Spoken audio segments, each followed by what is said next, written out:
Fuck. Yeah. Yeah. Oh, look at all you lovely people drinking on we're almost Christmas. I'm proud of you because my microdose turned into too much of a macrodose.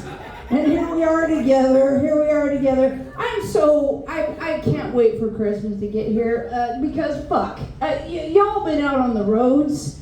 I have this theory that I just formed this fucking week that there's a contingent of our population that doesn't drive until the 2 weeks before Christmas. Because there's a lot of motherfuckers out. I've seen some shit this week. Over and over again. The dude in the big pickup truck that has his wheel right on the line, almost over another lane. The people that come to a complete stop before they attempt to make a right. That doesn't, physics and motion, that doesn't work here. I can demonstrate, you don't even have to be driving. I can demonstrate this standing. I'm standing here, I want to go over there. I'm not going. But if I'm in motion, and I want to go over there and I just turn, it just happens. It comes to a complete stop. My all-time favorite, you're shopping, you're in a parking space, you got a good parking space, you got lucky, and a motherfucker, you go to get out, and a motherfucker stops right behind you because they want your spot.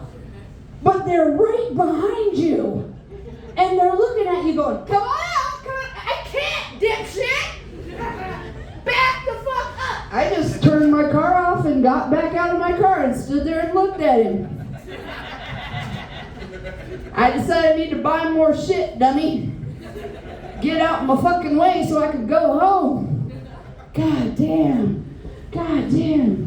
We got some couples out here, don't we? We got some.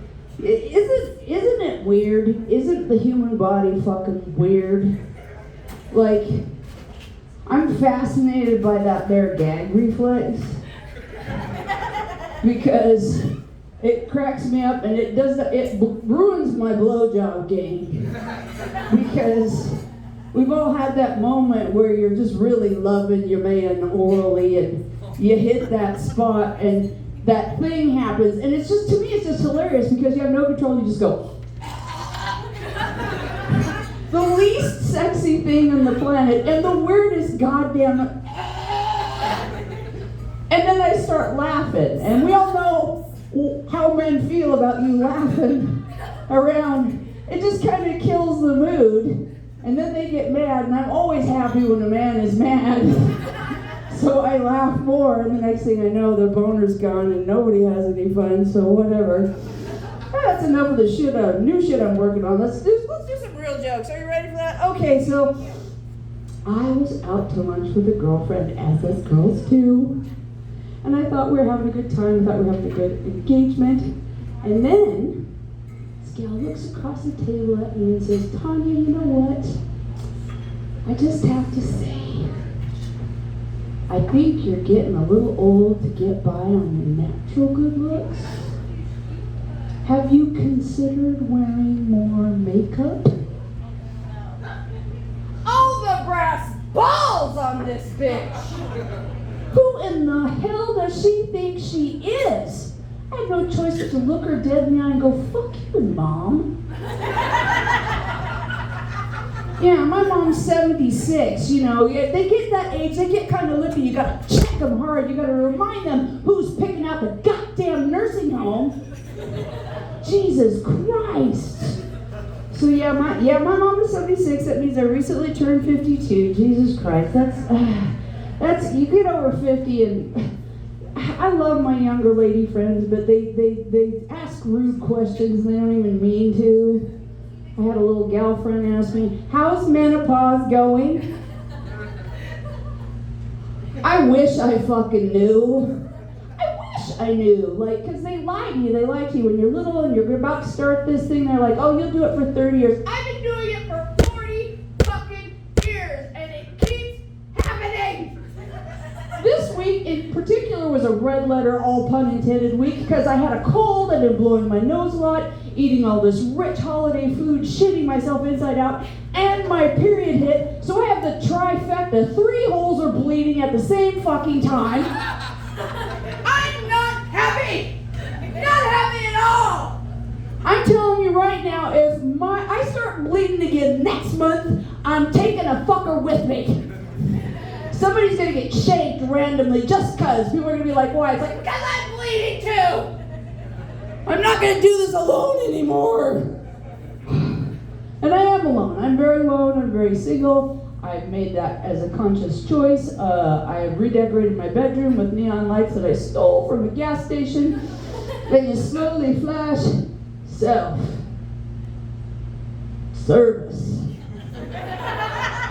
Only. And people are like, how did you get there? How did you get there?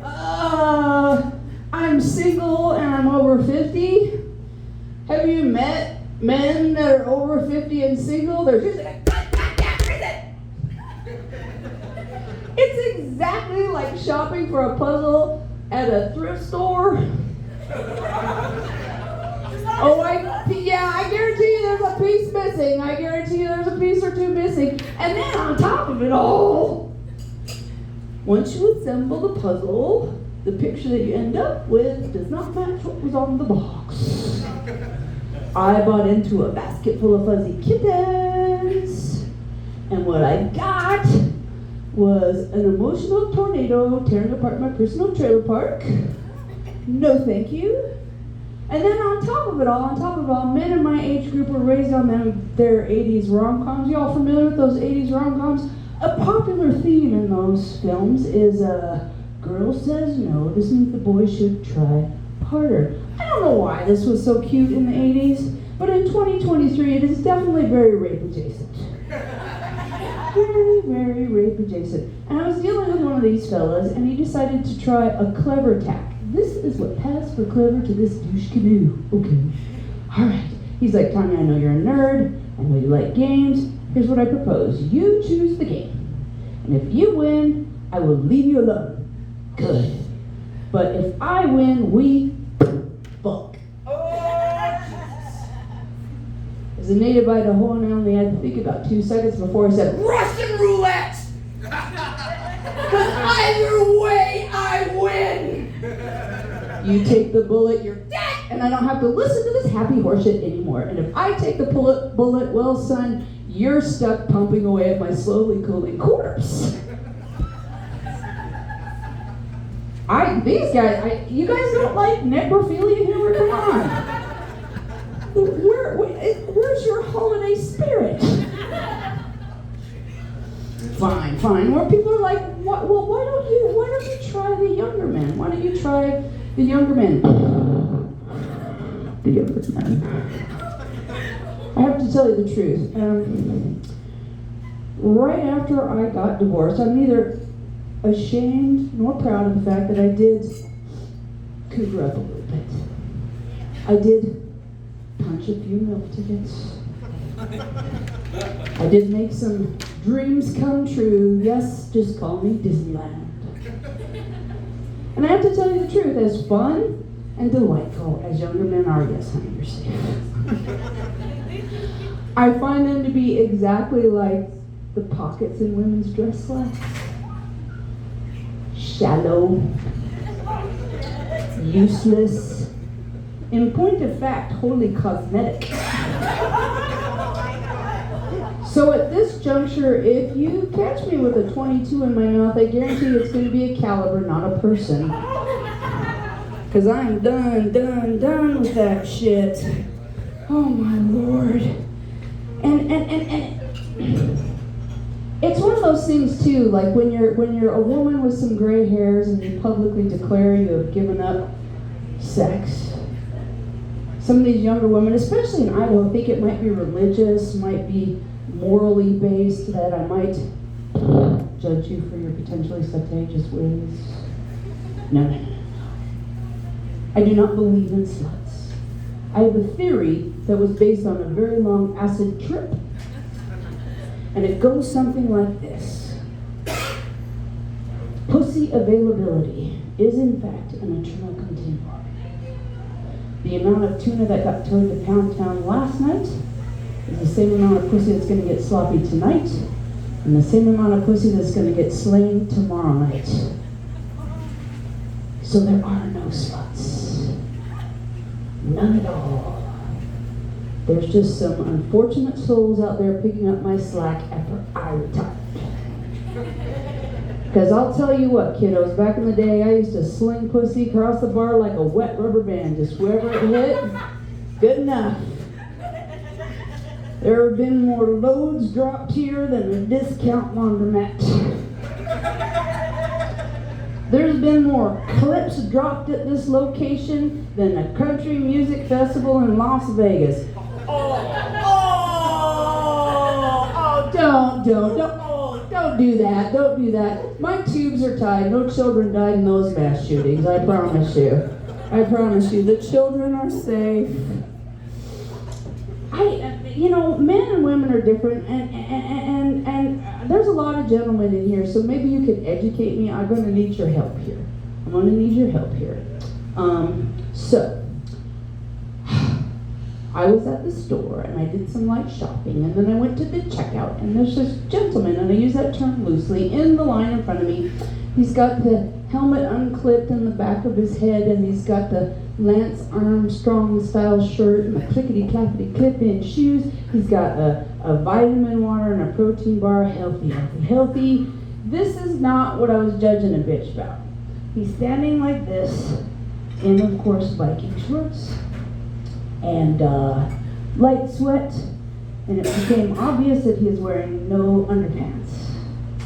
Obvious. Lycra and a light sweat. We're talking dick, like topographical map of dick. I could see veins, for fuck's sake.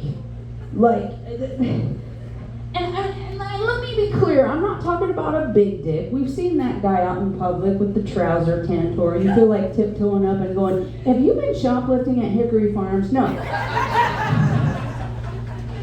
Solidly average dick, but nonetheless just, okay, so, here's my question, gentlemen, and I want you to answer loud and proud. Is there any fucking way in hell you would go out in public dressed like that and not realize your wang dang was essentially out? You know? No, you know. So no. Oh, thank God.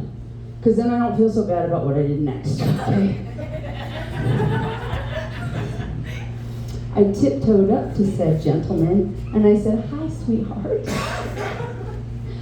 My name's Tanya. What's your first name, honey? And he looked confused and slightly frightened. This wasn't the burbs. He probably thought I was trying to get him to join an MLM or a cult. Same difference. And I said, well, I'm kind of old-fashioned. And I figured since I already knew you were uncircumcised, I should at least know your first name.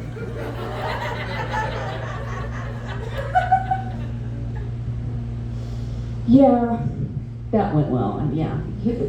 I shouldn't be allowed out in public. I shouldn't be allowed out in public, let alone with a microphone. And at this point, a lot of you guys are probably thinking that I'm a man-hating feminist, and I'm not. I myself have an adult son. I love men. I love men a lot. So, especially the youngins, are you willing to take some advice from an old nasty hoe? Okay? Possibly life-changing advice. Okay, here we go. And ladies, I'm going to need your help. We're going to turn this into a goddamn feminist revival. We're going to educate some motherfuckers and change the fucking world. Let's go. All right. You worry about the size of your dick way too much. If she loves you, whatever you got is enough. Ladies, can I get an amen? Amen! If she likes you, whatever you got is enough. Ladies, can I get an amen? Amen! If she thinks you're okay, I'm not going to lie, you better be at least average or bring some game. But if she hates you, and more accurately, if you've done something to earn her ire, which means you pissed her off, okay, you could have a dick so long that you have to tuck the tip in the top of your tube sock in the morning for safety. And so thick, it looks like a bodybuilder's bicep. And if you pissed her off, this is what's going to happen. On any given Friday night, she's going to be out with her girlfriends, doing tequila shots, tearing your ass down. There's always skid marks in his drawers. He never puts down the toilet seat. I've never met his mother. She's going to do that for 45 minutes, and at the end of it all, she's going to go, and on top of it all, Oh, he's got a little dick. This is a small valley and news travels fast. So what have we learned, gentlemen? What have we learned? It's not how much of a dick you have, it's how much of a dick you are. My name is Tanya Cope, and my friends are Short Nutty Taco. You have a good night, my new friends.